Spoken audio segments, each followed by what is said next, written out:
Do you hear that? I hear that. You got it, didn't you? Yes. Okay. Now I I'm hear here. you. You got to Licking lean it. on my mind. Okay, good. I'm here. Okay, lean good. into the microphone. That's how it's going to work. Got it. I'm in. Okay. I know I got this off a production company that was closing down at the last place I was at, so I know. Hey, everybody. You made me miss the intro. Today is Saturday, November 6th, 2021. I'm saying it right, finally. This is the Producer's Happy Hour. I see that it's bolded. Was that something that you did just to make sure you remembered? Because I keep saying 2020. My mind is stuck eternally in 2020 because it was so disastrous. This is the Producer's Happy Hour. Two producers on opposite coasts chatting over drinks, maybe a lot of drinks, about what it means to be a good producer. I'm Lawrence Lewis in Los Angeles. And I'm Sister Christian in New York City. And today, we really want to know, is production broken? So I know that's loaded, Lawrence, but I feel like it is, first of all. And secondly, I think because we've all been doing it for so long and like continually thinking that it's okay, that the first thing that needs to change is the culture around our labor. And that's happening nationwide. We want to hear from you. Please join the conversation at producershappyhourgroup.com or email us at producershappyhour@gmail.com. Send us your questions, your comments, your ideas, your show topics, anything that you want to talk about, gripes, successes, wins, whatever. Yes, please. The highs and the lows. And don't forget all the algorithms and shit, because we would love it if you could rate and review us on Apple Podcast, because that really helps other people find us that are just like you, or it helps your parents find us so they know what you do for a living. Yeah. All kinds of reasons. And if you have more questions for us, if you have questions about your career, if you have questions about organizing, if you have questions about production, if you have questions about safety, join us for office hours. We believe in mentorship and sharing information in this business because it's rare. So if you're new to the industry, if you're stuck somewhere in your career and you need some advice, hit us up. Same email, producershappyhour@gmail.com. And just let us know you'd like to have office hours with us. Also, I want to also give out this email that we gave out last time, standwithproduction@gmail.com. There's a group of producers, production managers, coordinators, PAs, all kinds of production type people in the commercial landscape at the very least. Yeah, production workers who are having weekly Zoom meetings and talking about how the working environment has changed in our lives and how safety is an issue, how overtime's an issue, how many things are an issue right now for a lot of people. So if you want to join that conversation, which is separate than this podcast, standwithproduction@gmail.com. Hit them up there. So Lawrence, how you doing? I'm okay. Life these days is a roller coaster. I think you know that as better than I do. But I'm all right. I'm trying to take a little time off. I'm got a few projects. Please. You want me to take time off? I do, because I know that the moment we have 2 days off, we both have the same syndrome. I don't know what it is, but it's almost like an abusive relationship. Like, we know what the job was and it was hell to live through. And 2 days after it's done, you're like, that wasn't so bad. I'll take another one. We all do it. Yes. So more, yeah, I mean, it was more, please. It was more, that bad, sir. Lawrence. I listened to every. Yeah, I listened to every. We had several discussions every phone during call that we job. had. I knew exactly what was going on, and I have to say, yes, it was really bad, and I wasn't the one producing it. So yeah, you take some time. I'm trying. We'll see. I've got. I know things. he just took his glasses off, folks. So he's being serious. So Christian, how are you doing? I'm okay. I've got several jobs in the mix right now, but in various stages. So I'm busy, to say the least. And my mom, I know that we've discussed it a few times on the show, but my mom is not well. So I snuck a trip in to go see her for the last 3 days, which was quick. And oh man, I have to tell you, on that flight, they must have reminded everybody 15 times to wear their masks. Oh my So God. clearly people were just taking, like, it was great. Yeah. And I just felt so bad for those flight attendants because, I mean, like, it was nuts. But yes, so I took a little, jaunt to Nashville, and I'm back now. Like, I think it's that thing that we were talking about last year where, like, I'm fine because I feel every emotion possible every 10 minutes or so. Right. I don't know what I feel for this 10 minutes that we're in right now. So I think fine just covers, it's like the median. The average. I mean, does everybody really want to hear the whole range of emotions we're feeling all the time? Yeah, I'm fine. Right. And so, but yeah, I mean, I'm okay. Like that's where I'm at. I'm okay. I could be worse. Right. I think that is the story. Just bright side that? Yeah. It could be worse. It could be worse. What are you drinking? This is happy hour. Oh, yes. Yes. So do you know about Kona Brewing Company? I do. Well, so there was some Halloween festivities at the office last week. Yes. And so I had purchased a couple of cases of that because I thought it'd be great. But we had the ratio of women to men at the party, I think, was 75 to 25. And I know that women don't naturally, besides me, really go for Coors Light or like an IPA. So yeah, I have a lot of extra beer to drink. Something came in the box called a blonde ale, I believe, and it was delicious. I finished that already. So this is the Big Wave, the golden ale. Oh. Now, normally I can't have these. No, there's even more to the story, folks. So normally I can't have these because of gluten, but the blondes did not bother me. So I'm going to see if the goldens very nice bother me. We'll see. On cue. Lawrence, what are you drinking? So today's Saturday. I was out at my regular Saturday's gentleman's breakfast, which is none of your business. And after that, I've already had fun and informal. Fun and informal. I've had a glass of wine already. So what's this gentleman's brunch all about? It's a secret. Only very important people are invited. Okay. Maybe it's you, Christian. I'm not sure. We'll see. I'll check the list. So I've already had a glass of wine or maybe two. So now I'm on to coffee. But what I like to do is I like to get a little iced cappuccino, oat milk cappuccino. I like to bring it home, put it in my cocktail shaker, pour a little splash of whiskey in it, shake it up, and then I have a nice frothy little beverage in my Tweety Bird glass or whatever Looney Tunes Hanna-Barbera glass that I've got from my childhood. Yeah. That's definitely Tweety Bird. That is Tweety Bird. Mm-hmm. And that's awesome because the first thing I thought was Kahlua because who doesn't love a white Russian, otherwise known as a Caucasian? Yeah, or also a little Bailey's can be nice too in a little Cafe Coretto. So have you seen the flavors that Bailey's is putting out for the holidays? No. I don't know if I like this. Yes, it is the white trashiest shit that I've seen in a very long time. I don't know. There's like Bailey's mint chocolate, Bailey's pumpkin spice, Bailey's peppermint. You're like, yep, that has got like Uggs written all over it. Not interested. So, Lawrence, is production broken? I think production's kind of fucking broken. Is that wrong? Am I being too extreme? No, you're not. I think that it's been heading this way for a long time. We have been pointing out the good and the bad in our systems for a while. Yeah. And we've seen things change so much personally over the last 20 years in our business that we're to the point of there's no more to give. We always said that, like there's no more to give, but we're actually there right now. I don't have any more of myself to give. Nope. I don't have any more of my rate to give up for what I'm worth. And I don't have any more mental capacity to continue with what we're doing. And I think that the straw that broke all of our backs was the additional work that COVID takes.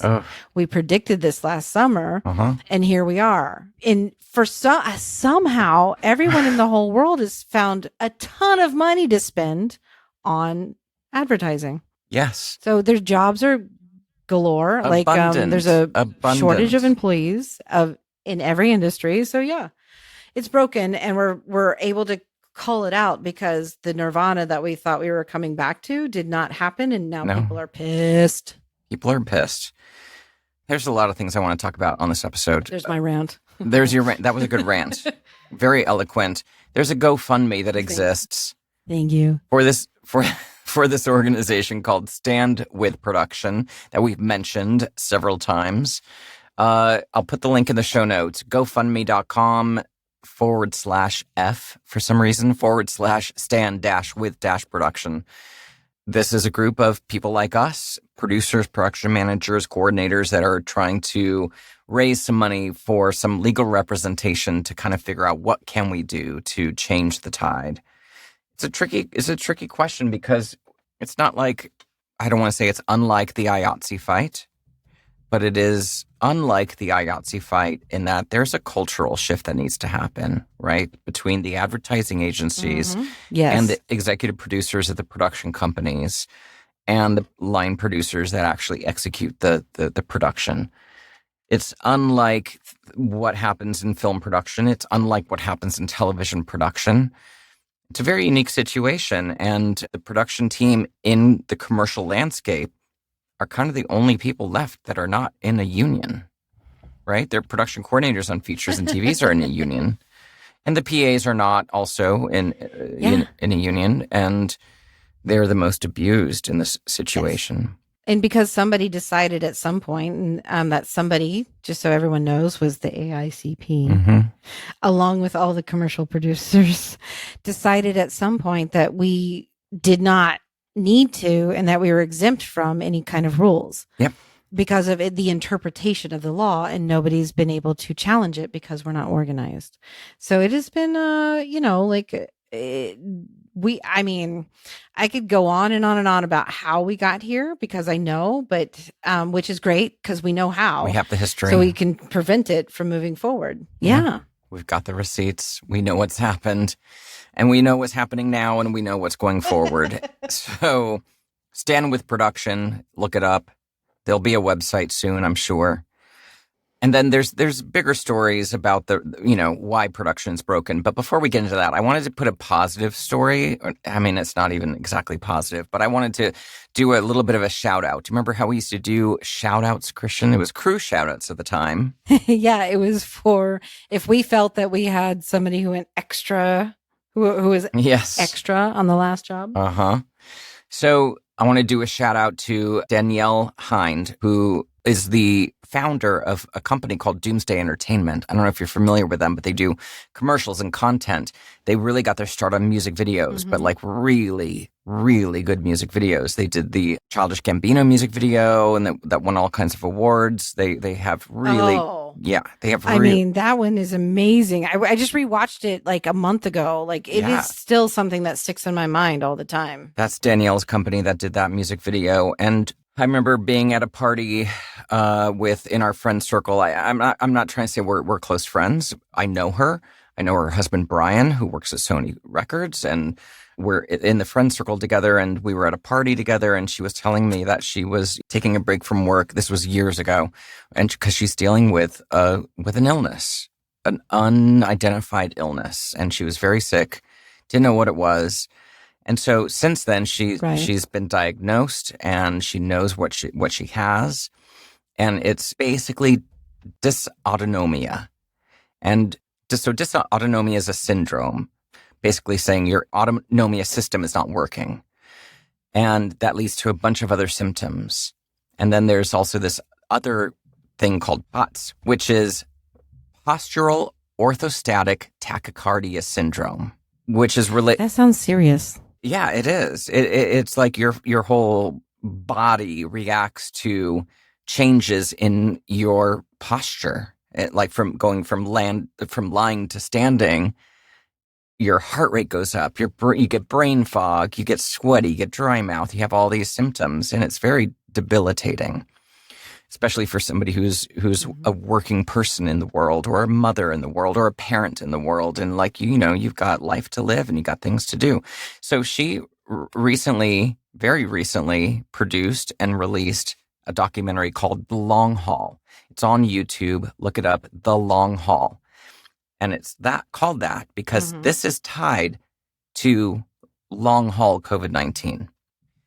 And this is something that it's happening to a lot of people. And so now POTS, this kind of untalked about, undiscussed disease, is now coming to light because of COVID-19. Because it turns out that COVID-19 affects your autonomic system, and people are ending up with POTS. And this has to do... Oh. Yeah. Wow. It's fascinating. It's a 20-minute documentary, and there is a Kickstarter. I'll put the link in the show notes to turn this into a full feature.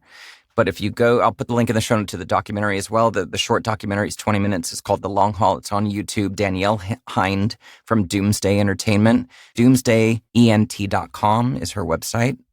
You can check it out, look it up. Mm-hmm. It's fascinating, and it's always scary to hear about people that have a disease. They can't get diagnosed. They get misdiagnosed for anxiety or stress or something like that because all the symptoms look like that.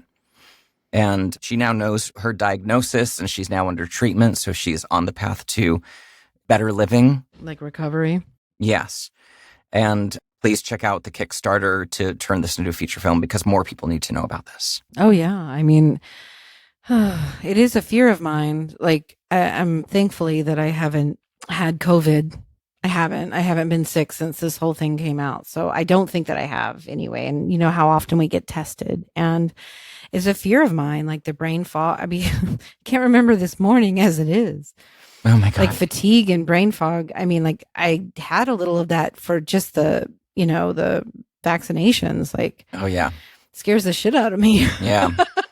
So I can't as you imagine. know, I'm definitely going to check this out. Yeah, I had COVID. Christian, you know that. I haven't spoken about it on this show. We haven't talked about it on the show, but I did have COVID back in the summer.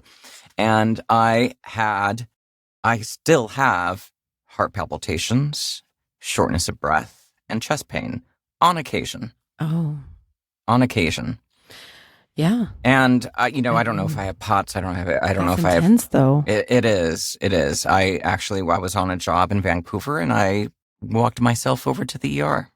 Because I was having a tachycardia. I was having my heart rate just for some reason went up to 140 BPM for no reason. I was sitting down at a cafe working on the computer. And, we talk about anxiety. Right. And so pair that with our anxiety. Like, holy shit. Holy that must shit. have felt like the worst thing So that must have felt like the worst day ever. But I can tell you something. You and I were talking about anxiety before the pandemic. We didn't talk about it on the show because we didn't start the show until just before the pandemic. Because we have a tendency for anxiety, just so y'all know. Yeah. And it's like my favorite thing to have. I know where my anxiety lives, and I know what it feels like. It's very specific. Mm-hmm. It's deep in my chest. It's deep in the bottom of my stomach, the pit of my stomach, and it's on my skin. Right. That's where it is. This was very different.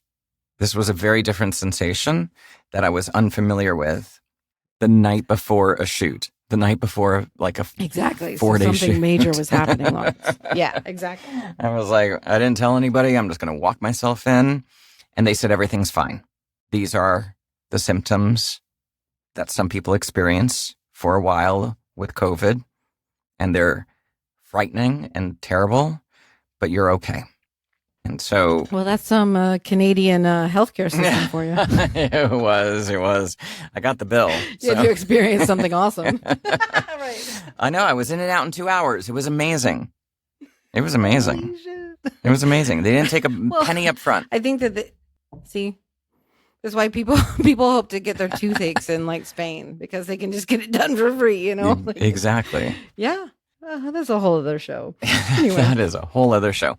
So anyways, that's my connection to this story. That's why I wanted to talk about it. The Long Haul, Danielle Hind from Doomsday Entertainment. It's on YouTube. Check it out. So everyone check that out on YouTube. And let's talk about, overall what's happening. And understaffed and overworked says everything. Those two words. Everything. Oh, wait, maybe underfunded. Too. I mean, is production broken? Kathy Scorsese apparently agrees. There was an article about her in Business Insider. I'm sure everybody saw it. Yeah. Coming from a place of privilege. And also, you know, I think I posted yesterday or I'm going to post tomorrow something like The Rock. The Rock came out. We should ban weapons. My crew, blah, blah, blah. My crew, blah, blah, blah. And he's also guilty of, you know, being involved in things that are terrible at long hours. And, you know, yes, you have to be ready for him.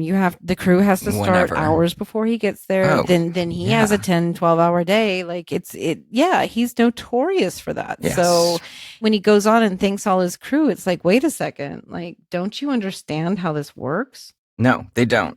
But for people like this, for Kathy Scorsese, for The Rock, for whomever else is going to step up and say... Dwayne Johnson, in case y'all don't know who that is. Thank you, yes. Dwayne The Rock Johnson. I follow him on Instagram. I do. Thank you. But for them to step up and say something, that it holds a little bit of power because it gets in the press. So as eye-rolly and cringy as it might be, it's good that there's a place for it. There's a place for it, yeah. And we don't know Kathy Scorsese. It's good that they're aware, even if they come, exactly. And even if they come late to the game, whatever it is, any more publicity to the fact that we are literally at the edge of insanity. Oh my God. With how we work. I mean, my favorite meme going right now is like, you see the 4 horsemen of the apocalypse coming at you and your boss is like, why are you 15 minutes late? We're going to work through the zombie apocalypse, y'all. The one I saw that I love so much is I don't know, I guess it's just a tweet, right? It's a meme of a tweet, which is a thing. So it's a picture of a tweet that says, we thought during the apocalypse we'd all be wearing Mad Max outfits and be in the desert with torches and looking amazing. But bitch, you are going to have to be paying rent the entire time and going to work. So take off that burlap and get to the office. That corset. Exactly. Undo that corset. Because we're working through the labor movement right now, and people are tired, man. It really is. We teased a labor movement a month ago or 2 months ago or 3 months ago on some podcast. I mean, I feel like any crew that I've spoken to feel a bit deflated by this because they don't know what's like. There's so much buildup. Yeah. Now they're passing out, you know, the 53 page, whatever it was, like, you know, thing for everybody to vote on. And it's like, we got to know what's in that. We got to know what's in that. And I think it was Local 800, you know, it came out, when did it come out? Thursday or something? And they had a town hall to discuss it today. So they had, you know, a whole, you know, 24 hours or something, or, you know, 36 hours to look at it and read this massive document. Sounds like Congress. Yeah. Exactly. So November 12th is the date for the members of IATSE to vote on this contract. I haven't seen any polls. I haven't seen any guesses, but I'm hearing a lot of negativity towards it. And I think the other thing that people are thinking about, which I don't know if you know, is that the Teamsters contract is up for negotiation as well. $3.99 or $8.17? I think $8.17, because I think $3.99 is part of the whole national, right? IATSE. Yeah. $8.17 is not, because they wanted to have the biggest dicks. Yep. So we might be up against this again very, very soon. So with IATSE knowing that the Teamsters might take a timeout, why would they ratify this? I mean, here's the thing. Like, I think that anybody out there who happens to be IATSE, please, we will mum your voice. We'll do whatever we need to anonymously or come on. Like, I would love to understand more about and get into some questions about what is actually in this thing, because it directly affects everybody we know. I understand that it's only for movie and television. I'm not naive, but I can tell you that affects all of us because it is the start and it will become the standard. Yeah. It'll become the standard. And, you know, there's always fear there's always the people that are going to be like, why should we ask for more than what we're asking for? Or, it's like, oh, in my day, there was an amazing meme of something like, you shouldn't you shouldn't get more than I got because I got worse and I'm not dead yet, so you don't deserve it. It's just like, why can't we make a decision exactly. that things should be in better? My day, I worked a $3 an hour job and I put myself through college. Well, yeah, college costs like $2,000 total. Yeah. Like it just, I was trying to explain to my mom in the last 3 days that, what she understands $4,000 to mean and what I know $4,000 to mean is two completely different, like money's made up. Like the worth of money God. I mean, like it's just somebody going, hey, like $1 worth 50 cents today. And that's what happens. Yeah. I know. So my finance degree is from NYU. So I would love to hear from anybody IATSE adjacent, IATSE husband, IATSE wife, like anybody, IATSE cousin, anybody out there who would be willing to I have questions. Yeah. It will set standards in a way that will affect us directly. So anybody out there, please let us question you heavily in an uncomfortable way. We would love to chat with you. Anyone willing, reach out to us. producershappyhour@gmail.com or standupforproduction@gmail.com if you want information on producers and production managers and coordinators and PAs and bidders and COVID compliance officers, anybody that is out there on the front lines that all of us auxiliary production staff. Exactly. There's so many of us who aren't covered, but we have to know all the rules. There's a reason we're not covered. Yeah. Is because if it was all above board, we would be covered. Exactly.